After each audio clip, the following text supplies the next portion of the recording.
सत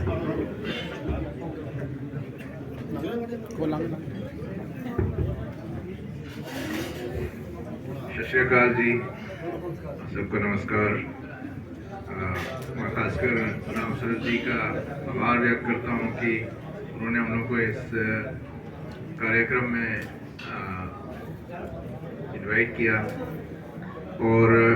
मुझे मेरे कॉलिग्स यहाँ पर संदीप ग्रोवर साहब जी हैं, हेरोब सांसरी, अजय कुमार साहब हैं, second secretary counsellor,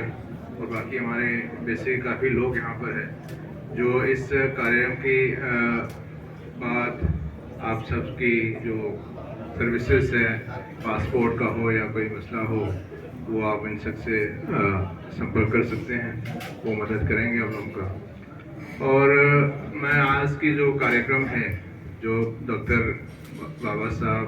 Bhimrao Ambedkar साहब का जो कौम के रहबर हैं,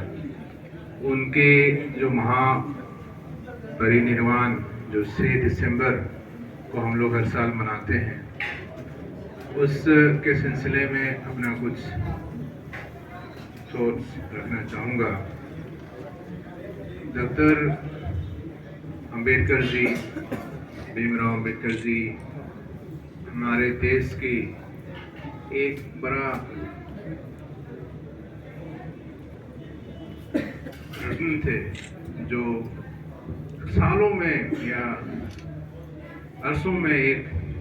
किसी का जन्म होता है। उन्होंने किस तरह से, ऐसे राम जी ने जो उनके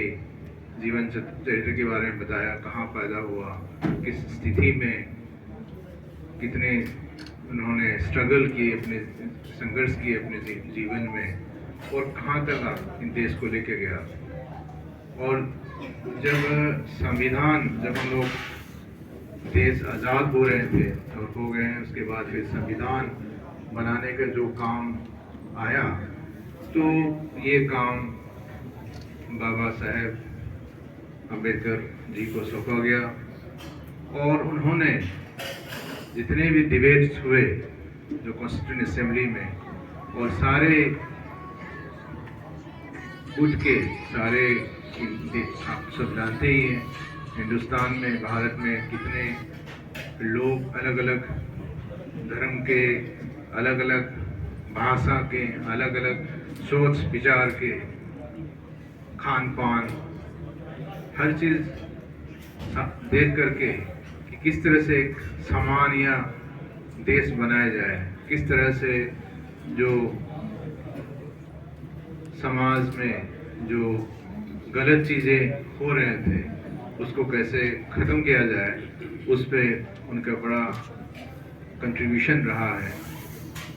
और जब 26 जनवरी 1949 को जब हमारे कॉन्स्टिट्यूशन, संविधान जब एडॉप्ट हुआ, तो उसमें सबको, दुनिया को दिखाया कि किस तरह से एक बंदा जो कितने मुश्किल सरकमस्टेंसेस में, हालात में पैदा हुए, कितने संघर्ष के साथ जिंदगी में शिक्षा हासिल की, और आगे तक काफ़ी संघर्ष करने के बाद किस तरह के, मतलब देखा जाए जो समाज के हिसाब से समाज के सबसे नीचे तबके के थे, लेकिन दुनिया को ये दिखाया कि किस तरह से एक संविधान, जैसे उसको एक लिविंग डॉक्यूमेंट कहते हैं, जीवित एक डॉक्यूमेंट, तो वो किस तरह से हम लोग पैदा कर सकते हैं, उस तरह से हम लोग कैसे उसको बना सकते हैं ताकि दुनिया देखे कि जो देश लोग सोचते थे कि गरीबी ही है, और यहाँ सुसाद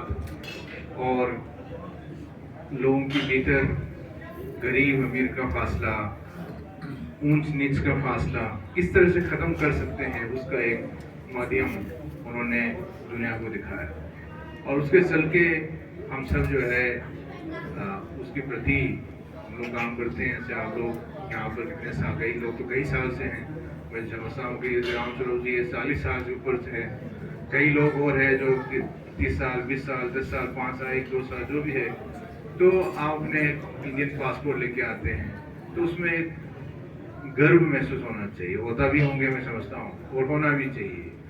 और जैसे हम लोग भारत के राष्ट्रवास में हैं, एम्बेसी में हैं, तो हमारा भी ये कार्य रहता है कि आप लोगों को किस तरह से कितने आसानी के साथ रखना, यहाँ रखा रहे। आपकी जो कार्य है, आप लोगों की जो काम चाल है, वो उसमें कोई दिक्कत ना हो, और अपना जो